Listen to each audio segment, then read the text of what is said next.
The history books tell a very tidy story about the 1830s. In the span of a few short years, inventors figured out how to capture realistic images on physical surfaces using light. We are taught this was a sudden victory for empirical science. When we look at early pioneers like Louis-Jacques Daguerre, shown here in this 1844 portrait, we see the faces of modern industry, men who built precise machines and formulated exact chemical compounds to bend nature to their will. But there is a glaring omission in that historical record. This timeline reveals the chemical backbone of those early photographs. Long before the 1830s, specific reactive elements like silver, mercury, and gold were already thoroughly understood and cataloged. The people who did that cataloging were not industrial engineers, they were alchemists, esoteric practitioners who spent centuries experimenting with volatile substances in a highly secretive discipline they called the arts of fire. By the mid-19th century, alchemy had a terrible reputation, widely dismissed as superstition. To protect their new technology from being associated with magic, inventors actively scrubbed references to the ancient art from their patents and public announcements. The camera is a machine, yes, but the chemistry that makes it work was pulled directly from a highly stigmatized, mystical quest. Trace the ingredients of a photograph back to their source, and the invention of photography looks less like a scientific breakthrough and more like the climax of a magical tradition. To understand what those early practitioners were actually doing, we have to look past the myth of turning lead into gold. Real alchemy began thousands of years ago in ancient Egypt, or Kemet, as a philosophical pursuit. Practitioners were searching for the divine nature of light and its connection to the human soul.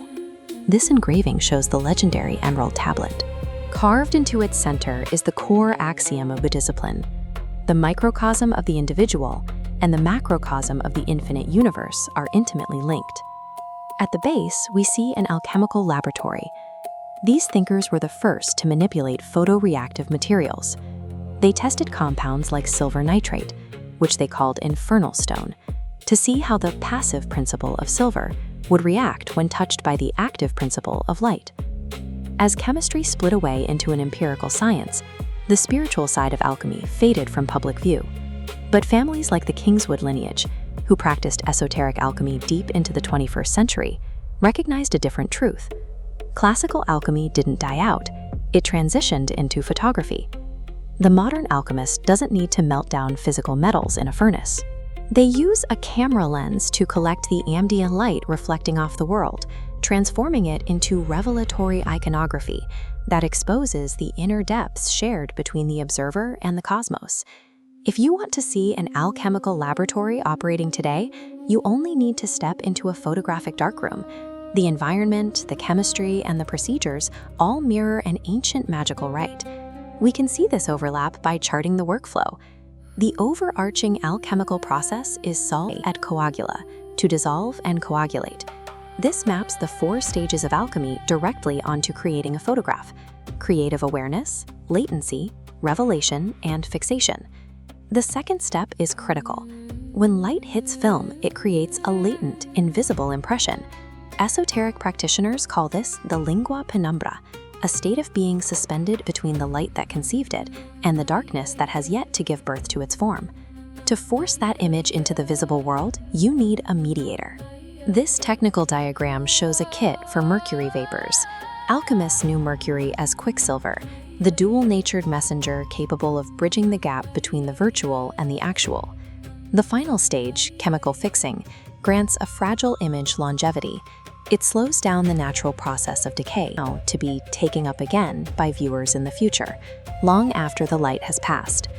By following this specific sequence, isolating the light, mediating its invisible footprint, and fixing it against time, the photographer reenacts the alchemical process of spiritual metamorphosis.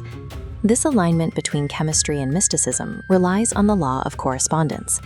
It is the belief that creating a visual representation of a subject forges a physical, energetic link to the subject itself. Look at this photograph of the Lascaux cave paintings. The Paleolithic hunters who created these depictions believed that by touching the image of a buffalo, they set the outcome of the hunt in motion. For them, the image was a living spiritual aspect of the animal. That primal instinct remains the foundation of the alchemist's camera. A photograph is not a passive document. It is an active portal where the material and immaterial worlds interact. In ritual magic, the timing of a spell leverages the peak of potential energies to achieve a result. The photographer does the same. Using the aperture and shutter to pinpoint a specific instant is an act of intentional timing, seizing energy from the flow of time. By making these intentional technical choices, the photographer crosses a threshold. They move past the superficial physical reality to capture dimensions of meaning that remain hidden to a casual observer. The resulting image operates as a functional talisman. It is an object intended to awaken spiritual aspects in the viewer, using the captured light as a point of union between different realms of experience. Taking a picture is a participation in an unbroken lineage of magic. It uses light, the primary subject of both the priest and the philosopher, to record the past, explore the cosmos, and fulfill the highest alchemical command, to know thyself.